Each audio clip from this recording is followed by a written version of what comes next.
Good morning, শুভ সকাল। চলে এলাম আরেকটি নতুন দিনে নতুন একটি ভিডিও নিয়ে। এই দেখো বন্ধুরা,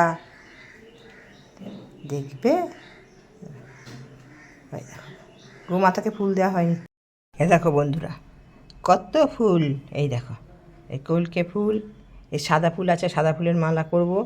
জবা ফুল এখানে আছে, তলায় আরও ফুল আছে, ঠাসা ফুল আছে, তাও খানিক দিয়ে দিচ্ছে। তোমার দাদা ভাইয়ের ফুল, এটা আলাদা তুলে দিলাম।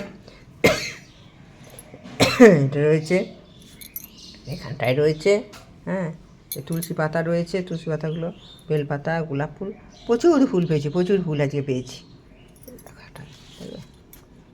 পঞ্চমুখী জবা, কত ফুল পেয়েছি দেখো বন্ধুরা আজকে।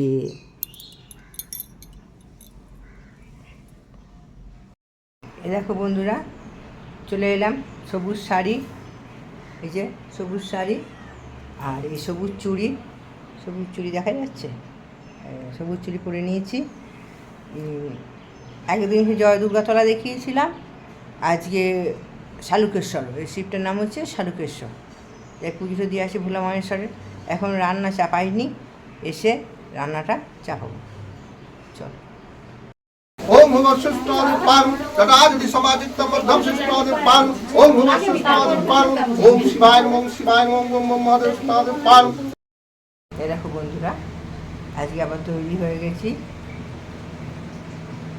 আজকে হচ্ছে সাতগেছে, আমাদের সাতগেছে মন্দির আছে, ওই মন্দিরের পাশে আগের দিন একজনের বাড়িতে হয়েছিল, আজকে আরেকজনের বাড়িতে আছে। আজকে হচ্ছে পঞ্চম দিন, বিশুদ্ধ পঞ্জিকা মতে আজকে পঞ্চম দিন, আর শ্রাবণ মাসে আজকে চতুর্থ দিন। চলো দেখি গা, দেখবে কটা বাজছে। ওই দেখো 4:10 বাজছে,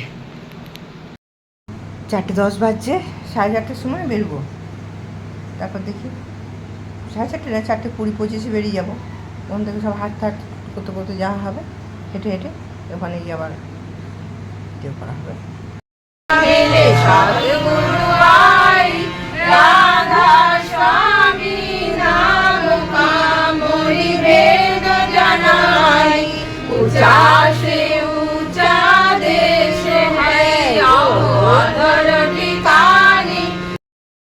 তুমি যদি অন্যের মঙ্গলে যাহা কিছু করণীয় পাওয়ার আশা না রাখিয়া যতদূর সম্ভব উদ্বেগ শূন্যভাবে করিয়া যাইতে পারো, দেখিবে পাওয়ার জন্য তোমাকে আর আঁকুপাকু করিতে হইবে না।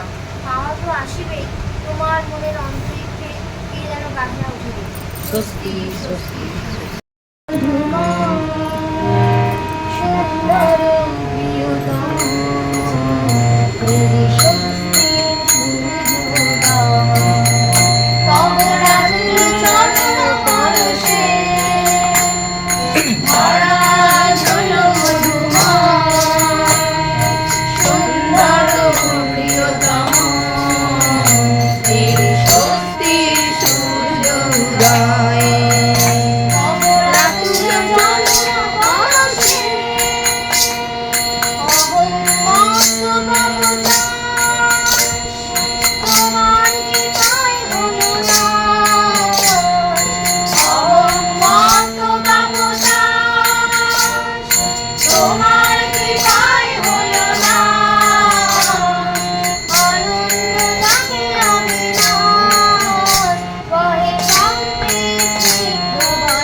পথে তুমি আলোক মানো। নমো নমো নমো নমো নমো চির সুন্দর অপরূপ প্রিয়তম। নমো নমো নমো নমো নমো।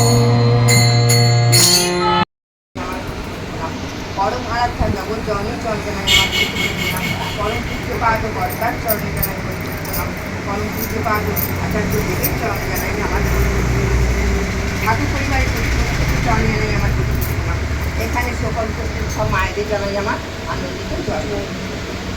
আজকে আমি বলবো ইষ্টবিধি করাটা।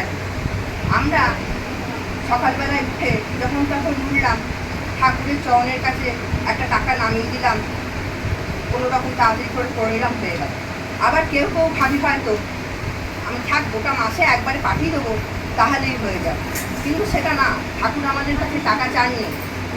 ঠাকুর যেটা নিয়মটা বলেছে, প্রতি মুহূর্তে উঠে প্রথমে ঠাকুরের নাম ধ্যানটা করতে হবে। অবশ্যই জামা কাপড় ছেড়ে নাম ধ্যানটা করতে হবে। নাম ধ্যান করার পরে ঠাকুর প্রণামটা করতে হবে, ওম ব্রহ্ম এটা করতে হবে। তারপরে শত অনুজ্ঞা পাঠ করতে হবে। তারপর শত অনুজ্ঞা পাঠ করার পর তারপর ইষ্টবিধি মন্ত্রটা। ইষ্টবিধি মন্ত্রটা যখন করবেন তখন ডান হাতে পয়সাটা নিয়ে বাম হাতে চাপা দিয়ে বুকের কাছে ধরে ঠাকুরের সেই ইষ্টবিধি মন্ত্র অন্ততপক্ষে 3 বার করতে হবে।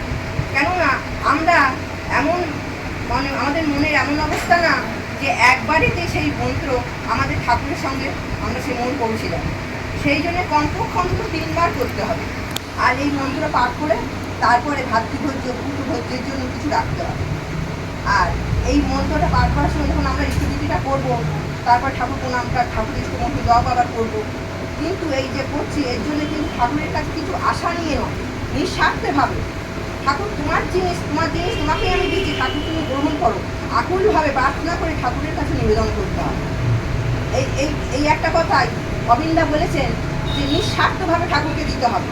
সেটা একটা বাচ্চা ছেলেকে দিয়ে ঠাকুর বাড়িতে একটা বাচ্চা ছেলে, যেখানে সবাই বসে আছে, মায়ের সঙ্গে একটা বাচ্চা ছেলে গেছে, বাচ্চা ছেলেটা গিয়ে আচার্যদেবের কাছে গিয়ে দাঁড়িয়েছে। তখন আচার্যদেব বলছেন, কি রে কিছু বলবি? মাটা তাড়াতাড়ি ছেলেটাকে ডেকে নিয়ে চলে আসছে। তখন আচার্যদেব বলছে, না থাক না, ও থাক, ও কি বলবে শুনি, কিছু দিবি আমাকে? তখন ছেলেটা সঙ্গে সঙ্গে ডান পকেট থেকে খালি 1 মুঠো চকলেট বার করে আচার্যদেবের হাতে দিল।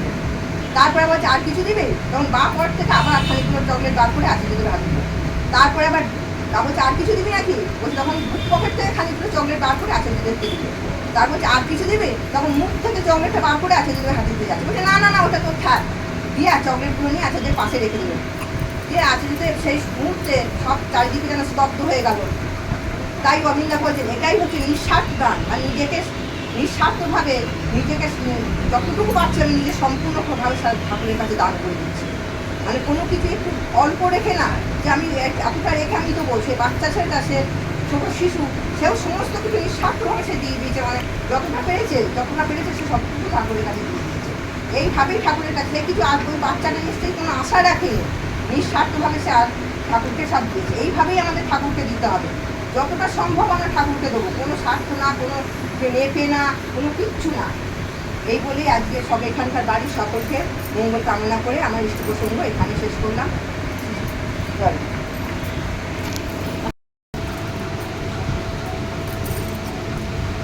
এক জায়গায় মানে ডিপি ওয়ার্কের অনেক মা মানে বেরোচ্ছে, প্রতিদিনই ডিপি ওয়ার্কে বেরোচ্ছে। দিয়ে আর একদিন মানে এমনি যারা সৎসঙ্গী নয়, অদীক্ষিত 3টে মাকে জোগাড় করেছে, বলছে তোমরাও চলো আমাদের সঙ্গে। এবার তারা আনন্দ করে মানে ওদের সঙ্গে যাচ্ছে ডিপি ওয়ার্কে। দিয়ে প্রায় এই করে 3 দিন হলো। দিয়ে 3 দিন যাওয়ার পর 4 দিনের দিন বলছে, আজকে তোমার ছেলে আসেনি। মানে যারা সৎসঙ্গী তাদেরকে বলেছে যে আজকে তোমার ছেলে আসেনি। বলছে, না না, আজকে আমার ছেলে। বলছে, না, রোজই তো তোমার ছেলে, আমি এই 4 দিন ধরে আসছি, তোমার ছেলেকে দেখছি তোমার পাশে আসছে। দিয়ে বলছে, আমার ছেলে না, আমার ছেলে তো আসেনি, আমরা তো একাই আসি। দিয়ে তখন তারপরের দিন ওর বাড়িতে গেছে। দিয়ে ফটো দেখেছে অবিন বাবার ফটো, যে অবিন বাবার ফটো দেখে বলছে যে এই ছেলেটা তো তোমার সঙ্গে যাচ্ছিল। যে তখন সেই বউটা মানে এত অঝরে কাঁদছে, দিয়ে কেঁদে বলছে যে অবিন বাবা আমার সঙ্গে গেছে, এটা তো অবিন বাবা মানে আচার্য দেবের ছেলে, এটা ঠাকুর পরিবারের ছেলে। দিয়ে এই হচ্ছে এই ঘটনাটা। আর ঠাকুর বলেছেন আমি হচ্ছি স্বর্গ মর্ত পাতাল, আর আমি সব, আমি সাপ, আমি দংশন করি, আমি যম। আর কিছু মনে পড়ছে না। জয়। যেন ছেলে সতীর্থদের অনুকরণ না করে, আর বাবাকে খেয়াল রাখতে হবে তিনি যেন মেয়ের সামনে নিজেকে একজন আদর্শ পুরুষের জীবন তুলে ধরতে পারে।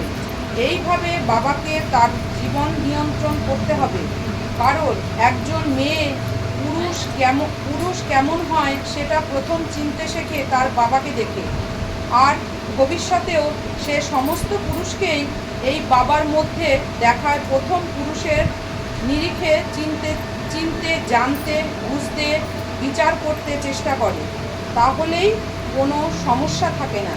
বর্তমান সময়ে কিভাবে মেয়েকে সহশিক্ষার পরিসরে ঠাকুরের বিধি অনুবর্তিত করে বড় করে তুলতে হবে তার এক স্পষ্ট দিক নির্দেশ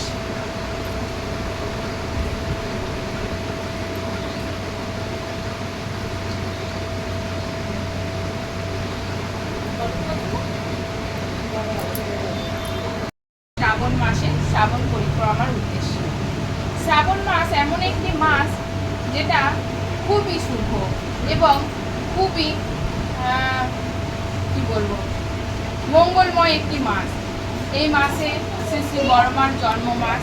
এই জন্ম মাস উপলক্ষে আমরা প্রত্যেক দিন কোনো না কোনো বাড়িতে মাতৃ সম্মেলনের আয়োজন করার ব্যবস্থা করেছি, যাতে বড়মাকে নিয়ে আমরা একটা মাস অন্তত আনন্দে থাকতে পারি এবং সারাটা বছর যেন আমাদের ভালো কাটে।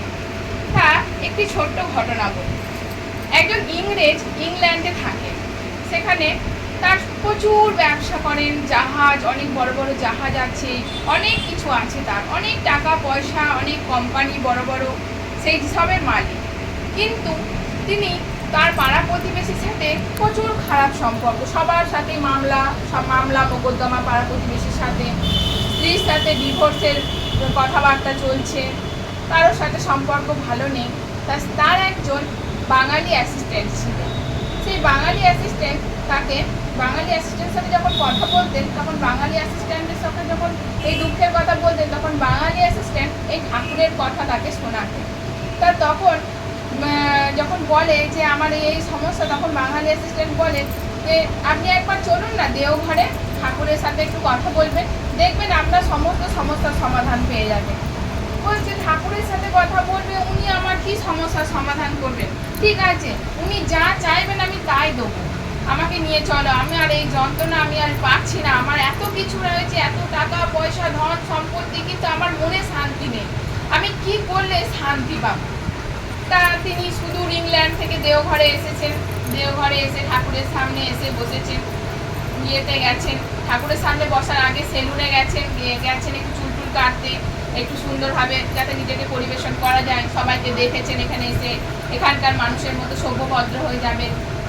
তা তখন সেই সেলুনওয়ালাকে বলছে, আচ্ছা এত জায়গা থাকতে ঠাকুর এইখানে এই পথ ঘাট খোঁচা পাথর পেরিয়ে এইখানে এসে কেন এইখানে এসে ইয়ে করলেন?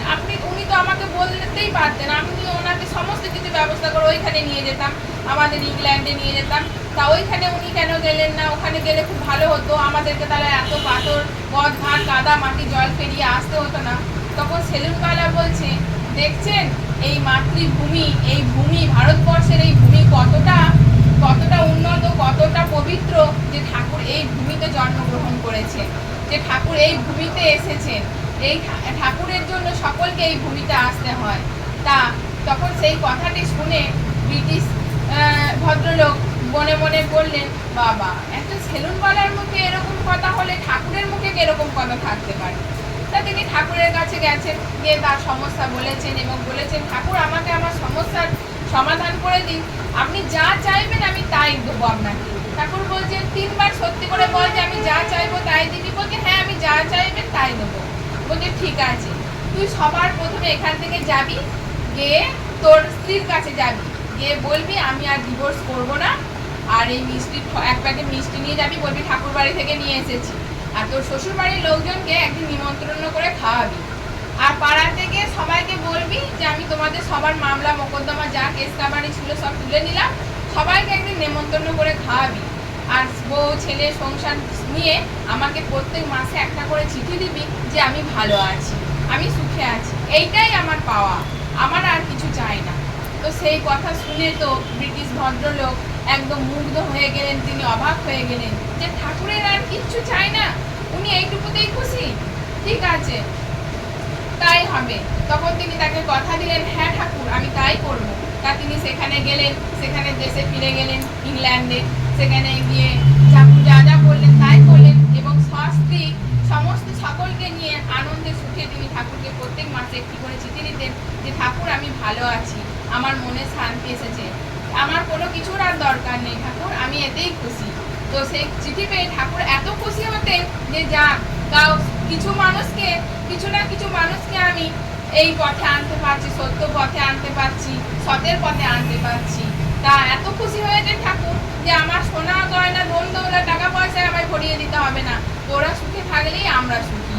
তাই ঠাকুর সবসময় বলেছে যে তোদের খুশিতেই আমি খুশি। ঠাকুরকে আমরা যারা ধরেছি, আমরা ছেড়ে দেবো বললেও ঠাকুর কিন্তু আমাদের ছাড়বেন না, কারণ ঠাকুর একবার যাকে ধরে তার হাত ঠাকুর কখনোই ছাড়েন না। এই বলছি, এই বলে আমার আলোচনাটি শেষ করছি। জয় গুরু।